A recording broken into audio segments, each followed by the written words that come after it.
السلام علیکم ورحمۃ اللہ وبرکاتہ۔ جب ہم لوگ قبرستان میں جاتے ہیں تو بہت سارے قبروں کے سامنے سرہانے لکھا ہوا ہوتا ہے۔ بسا اوقات قرآن کی آیت لکھی رہتی ہے، کل نفس ذائقۃ الموت، مرحومین کے نام لکھے رہتے ہیں اور سن وفات لکھی رہتی ہے اور ان کا نام لکھا رہتا ہے۔ تو کیا اس طرح سرہانے کسی پتھر پر یا سلٹ پر یا کسی لوہے کی چیز پر، ٹین وغیرہ پر، کیا اس طرح لکھنا درست ہے، مناسب ہے؟ کیا جائز ہے ایسا لکھا جا سکتا ہے؟ کیونکہ یہ چیزیں بہت کامن ہو گئی ہیں، بہت عام ہو گئی ہیں۔ اکثر قبرستان میں آپ جائیں گے تو اکثر قبروں میں آپ کو ایسی لکھی ہوئی ملیں گی کہ یہ مرحوم ہے اور ان کی وفات یہ ہے، بلکہ وہاں بھی الحاج کر کے لوگ لکھے رہتے ہیں، یعنی یہ حاجی صاحب تھے۔ تو بہرحال کسی قبر پر کوئی چیز نہ لکھی جائے، ان کے سرہانے پر کوئی چیز نہ لکھی جائے، کیوں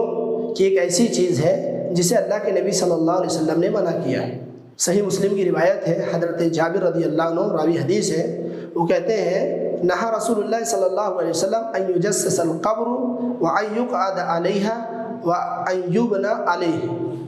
کہ اللہ کے نبی صلی اللہ علیہ وسلم نے قبر کو پختہ کرنے سے اور قبر پر بیٹھنے سے اور اس پر عمارت بنانے سے منع کیا ہے۔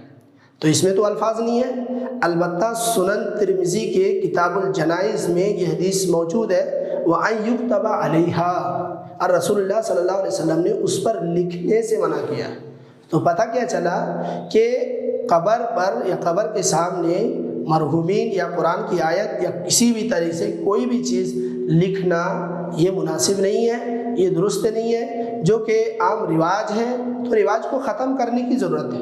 یہ نہیں کہ دیکھا دیکھی اور ہم لکھیں اپنے کسی رشتہ دار کی وفات پر، بلکہ ان چیزوں کو ہمیں ختم کرنے کی ضرورت ہے۔ آپ نے دیکھا ہوگا جب آپ مدینہ جاتے ہوں گے حج کرنے کے لیے، عمرہ کرنے کے لیے، تو وہاں صحابہ اکرام کی قبریں ہیں، مگر آپ نے وہاں کتبہ نہیں دیکھا ہوگا،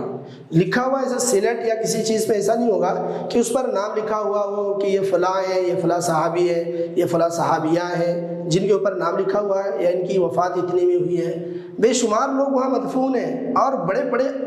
صحابہ کرام، بڑے بڑے اولیاء ہیں، صحابہ کرام سے بڑا کوئی ولی نہیں ہو سکتا،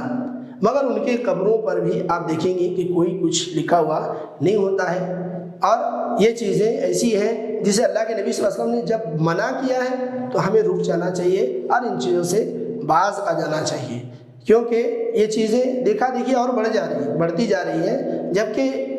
جب علم آ جانے کے بعد کسی چیز سے رک جانا چاہیے۔ تو جب ہمارے علم میں یہ بات آ گئی کہ کسی قبر کے سامنے، قبر پر کچھ بھی لکھا نہیں جا سکتا ہے، عمارت نہیں بنائی جا سکتی ہے، تو لہذا اس کے اوپر کچھ نہیں لکھنا چاہیے۔ اللہ تعالیٰ سے دعا ہے اللہ تعالیٰ ہم سب کو دین کی صحیح سمجھ عطا فرمائے، آمین، تقبل یا رب العالمین۔